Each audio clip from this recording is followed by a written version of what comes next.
Jean Grey of the X-Men would first become the Phoenix after a 1976 issue of Uncanny X-Men, number 101, in which she was exposed to a lethal dose of radiation when the mutant team were returning from a mission in space. Their ship crash lands in Jamaica Bay in New York, and Jean emerges from the water as the Phoenix. She eventually is consumed by this power and goes off the rails, becoming known as the Dark Phoenix, committing a whole slew of terrible actions. So today we are taking a look at the most scandalous, cruel, and villainous actions that Jean has committed with our list of the top 10 scariest Dark Phoenix moments. Now for this list, we're going to specifically look at the things Jean Grey has done when she's Dark Phoenix, or when she abuses her abilities from the Phoenix Force. Now most of these occur in the 616 universe, while other moments occur in alternate timelines. But all of them are pretty darn bad. So with that in mind, let's get to it.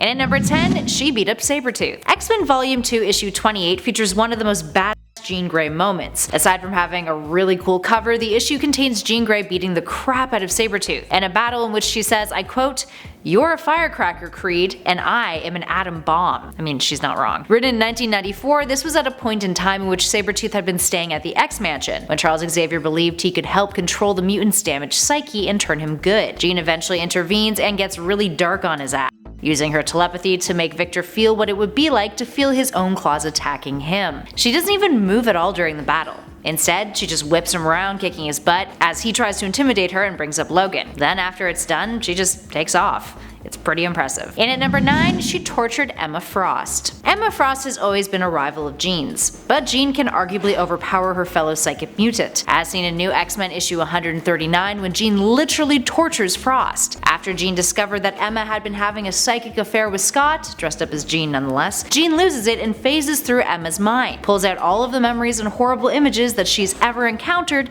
and puts her through intense emotional pain. Why? Well, an eye for an eye, so to speak. She wanted Emma to feel the kinds of pain she felt after finding out about the affair. Emma even begs for Jean to stop, but Jean does not listen. Moving on to number 8, the Sinister Six. As we mentioned earlier, the 616 isn't the only place where Jean's pulled off some pretty nasty stunts. The Age of Apocalypse reality on Earth 295 also saw Jean go full Dark Phoenix, and it was pretty terrifying. After she's brought back to life after sacrificing herself to save the High Human Council from being hit by bombs that they sent off to end Apocalypse, Jean returns thanks to Mr. Sinister. With no recollection of her previous life, she works under Sinister as Mutant Alpha, and ends up creating the Sinister Six of this Earth, leading the team to fight against the X-Men. Wolverine, who is known as Weapon X in this universe, manages to get through to her in time before things get really destructive, causing Jean to turn on Sinister and burn him alive. She then becomes the leader of the X-Men. I mean, minus incinerating a dude, at least it isn't too bad of an end for the character in this timeline. Can't say that about some of the other ones on our list. Moving on to number 7, X-Men The Last Stand. For this number, we're going to take a look at the original Fox X-Men movies, and one that actually got retconned thanks to the events of X-Men Days of Future Past. Notoriously thought of as one of the least liked X-Men movies,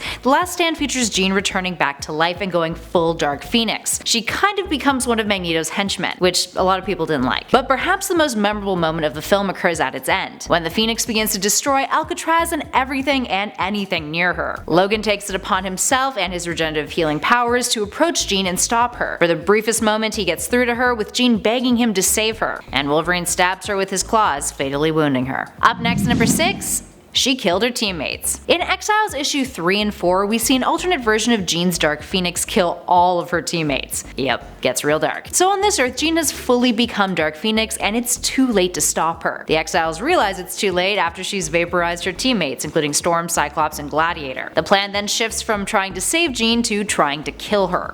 The Exiles manage to overwhelm her briefly, giving Wolverine just enough time to get close to her and stab her through the heart with his claws. This has a negative effect though. Jean explodes, and the damage not only kills her, but ends up vaporizing the moon and the Shi'ar ships orbiting it. Luckily, the Exiles get out of this reality just in time to avoid dying like everyone else. And at 5, she committed suicide. The Dark Phoenix saga would end with Jean sacrificing herself in order to prevent the Dark Phoenix from killing anyone else. At the end of the storyline, Jean temporarily gains control of herself for a moment and tells Scott her plan to prevent anyone else from dying at her hands. She tells him that it is better this way, that it's quick, clean, and final, and that a part of her will always be with with him. He pleads with her, but she does it anyway, with her last word being his name. Since then, Marvel has had a bit of a habit of bringing her back to life and killing her off. Sort of become a bit of a joke now. In at number 4, the retcon. Despite the Phoenix Saga being one of the most iconic X-Men storylines, there was some retcon that went down that changed a lot about what we thought we knew about Jean Grey based off of that saga. So after she committed suicide, Scott would fall for another woman who looked identical to Jean. Her name was Madeline Pryor. Turns out she was Jean's clone created by Mr. Sinister, who is obsessed with creating the perfect mutant from her and Scott's DNA.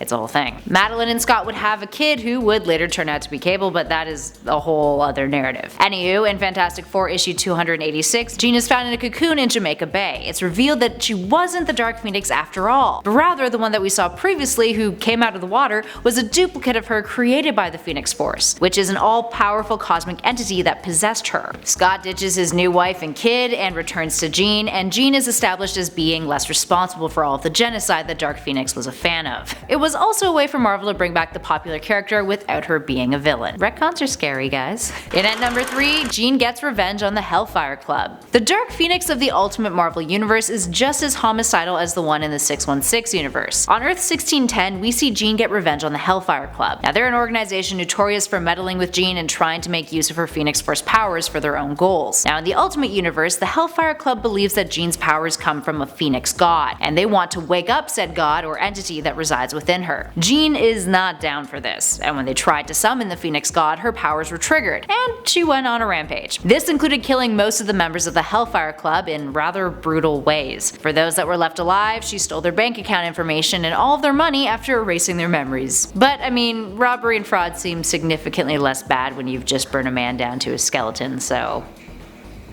Coming in at number 2, she wiped out a whole planet. Perhaps the most messed up thing that Jean has ever done as the Dark Phoenix in the 616 universe is committing genocide. She wiped out an entire planet, killing an entire race known as the Dabari. When in space, Jean consumes a star for substance, which launches it into a supernova years and years and years before its time. This causes mass destruction, wiping out the 11 planets around that star, including one that contains life, and the entire Dabari race. Now, the Dabari were an ancient peace-loving civilization, and 10 minutes after Jean consumed the star, the entire planet was wiped out, extinguishing 5 billion lives in the process. And she was just all kinda like, meh. You can see why Marvel thought that retcon that we mentioned earlier was necessary in order to absolve Jean from the guilt of this many deaths. And last but not least, in at number 1, what if the Phoenix had not died? In What If issue 27 from volume 1 of the series, we get to see what would happen if Jean hadn't committed suicide to prevent Dark Phoenix from succeeding. The issue plays out like normal, with her returning to the X-Mansion after consuming that star for energy and committing genocide. Kitty Pryde calls her out on it, and then Jean loses it,